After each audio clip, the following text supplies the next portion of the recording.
Hello everyone, welcome to RSK devotional. ఈరోజు మనం సద్గురు రచించిన ఇన్నర్ ఇంజనీరింగ్ బుక్లో నేను సృహ కోల్పోయిన వేళ గురించి మనం ఈరోజు సద్గురు మాటల్లో తెలుసుకుందాము. అప్పట్లో నేను మగవాడును మొనగాడును, పొద్దుపోక ఓ నాడు ఓ కొండనెక్కాను.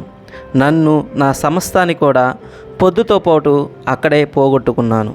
ఇష్ట అయిష్టాలు ప్రజ్ఞ పాఠవాలు కూడా వాటితో పాటే వెళ్ళిపోగా శూన్యపాతగా నిలిచాను. అనంత కృపకు అర్హుడునై ఈశ్వరేచ్ఛకు భద్రునై. మైసూరు వాసుల్లో ఒక అలవాటు ఉంది. వాళ్ళకి ఏదైనా పని ఉంటే చాముండి కొండ ఎక్కుతారు. చేయడానికి ఏ పని లేకపోతే చాముండి కొండ ఎక్కుతారు. వాళ్ళు ప్రేమలో పడినా చాముండి కొండకు వెళ్తారు, ప్రేమలో భంగపడినా చాముండి కొండకు వెళ్తారు. ఒకరోజు నాకు చేయడానికి పనేమి లేక అంతకు మునిపే ప్రేమలో విఫలుడునై ఉండటంతో చాముండి కొండకు వెళ్ళాను. కొండ 3 అంతలు ఎక్కాక నా మోటార్ సైకిల్ని పార్క్ చేసి అక్కడే ఓ రాయి మీద కూర్చున్నాను. అది నా ధ్యానశిల. నేను ఇక్కడికి వచ్చి కొంతకాలమైంది. చూస్తే అక్కడే ఓ రాయిలోని ఒక చీలికలో ఓ నేరేడు చెట్టు, ఒక గిడసబారిన మర్రి చెట్టు బలంగా పెనవేసుకుని ఉన్నాయి. నా కళ్ళ ముందు నగర చిత్రం అద్భుతంగా ఆవిష్కృతమై ఉంది. ఆ క్షణం వరకు నా మనశ్శరీరాలే నేను అని, ఎదురుగా ఉన్నదంతా ప్రపంచమని నా భావన. కానీ అకస్మాత్తుగా నాకు ఏది నేను కాదో తెలియలేదు. నా కళ్ళు తెరుచుకునే ఉన్నాయి. నేను తీసుకుంటున్న గాలి, నేను కూర్చున్న రాయి, నా చుట్టూ ఉన్న వాతావరణం అంతా నాలో భాగం అయిపోయాయి. అక్కడ ఉన్నదంతా నేనే అనిపించింది. నేను సృహలో ఉన్నప్పటికీ నాకు తెలివి లేకుండా పోయింది. ఎంతగా అంటే నన్ను నేను ప్రకృతి నుండి వేరుగా చూసుకోలేనంతగా. దీని గురించి ఎంత ఎక్కువ మాట్లాడితే అంత అతిశయోక్తిగా అనిపిస్తుంది.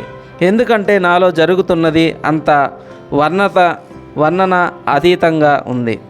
ఇంతకుముందు నేను అనుకున్నది ఇప్పుడు అంతటా ఉంది.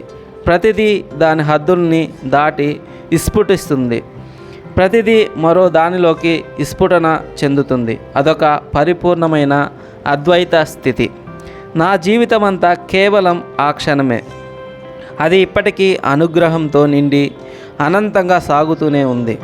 తిరిగి నేను సృహలోకి వచ్చేసరికి ఒక 10 నిమిషాలు గడిచి ఉంటాయేమో అనుకున్నాను. కానీ చేతి గడియారం చూస్తే సాయంత్రం 7:30 తెలియకుండానే గడిచిపోయాయన్నమాట. నా కళ్ళు తెరుచుకునే ఉన్నాయి. సూర్యుడు అస్తమించాడు. చుట్టూ చీకటి కమ్ముకుంది. అంతా తెలుస్తూనే ఉంది. కానీ అంతవరకు నేను అని దేనినైతే అనుకున్నానో అది మరుగైపోయింది. అంత తేలికగా కళ్ళనీళ్ళు పెట్టుకునే రకాన్ని కాను నేను.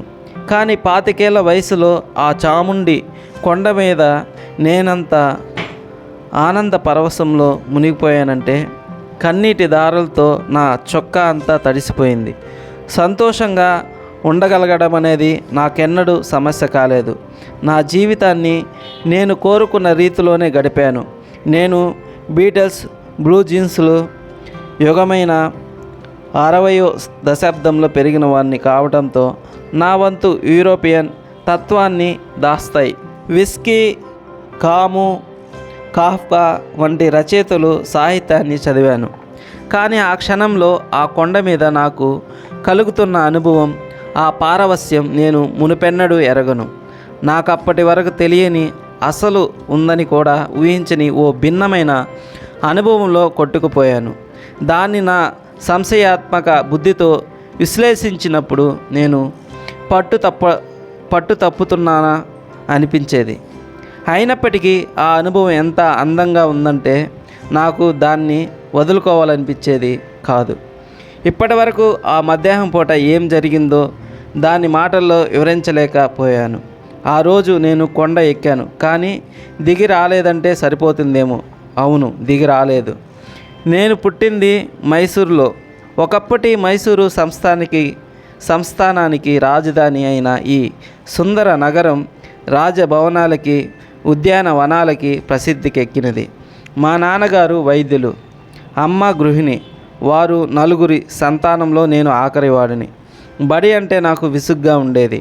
ఉపాధ్యాయులు వారి జీవితాలకి సంబంధించినంత వరకు ఎటువంటి విశిష్టత లేని విషయాల గురించి మాట్లాడుతున్నారని నేను గ్రహించగలిగాను.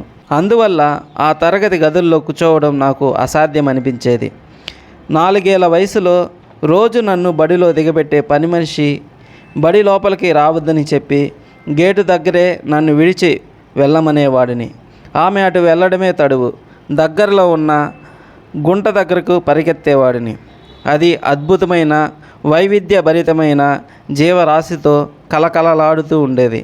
మా నాన్నగారి దగ్గరుండే ఖాళీ మందు సీసాలు కొన్నిటిని రోజు నాతో తెచ్చుకునేవాడిని.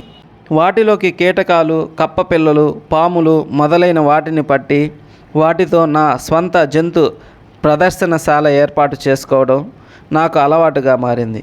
కొన్ని నెలల తర్వాత మా తల్లిదండ్రులకి నేను బడికి వెళ్ళడం లేదన్న సంగతి తెలిసిపోయింది.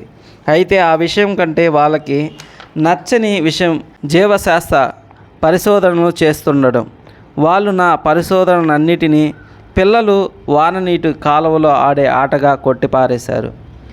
నిస్సారంగా ఉన్న పెద్దవాళ్ళ ప్రపంచం నాకు అడ్డంకిగా మారడంతో నా దృష్టిని వేరే దిక్కుకి మరల్చుకుని చేయడానికి ఏదైనా భిన్నమైనది దొరుకుతుందేమో అని వెతుక్కుంటూ ఉండేవాను. సో ఇదండి ఈ వీడియో. నెక్స్ట్ వీడియోలో నేను సృహ కోల్పోయిన వేళ కంటిన్యూ అయితే చేద్దాం మనము. సో మన ఛానల్ ఇంకా ఎవరైనా సబ్స్క్రైబ్ చేసుకోకపోతే ప్లీజ్ సబ్స్క్రైబ్ చేసుకోండి. మీ సపోర్ట్ అయితే ఇవ్వండి. మంచి మంచి వీడియోస్ అయితే చేయడానికి నేను ప్రయత్నిస్తాను. Thank you.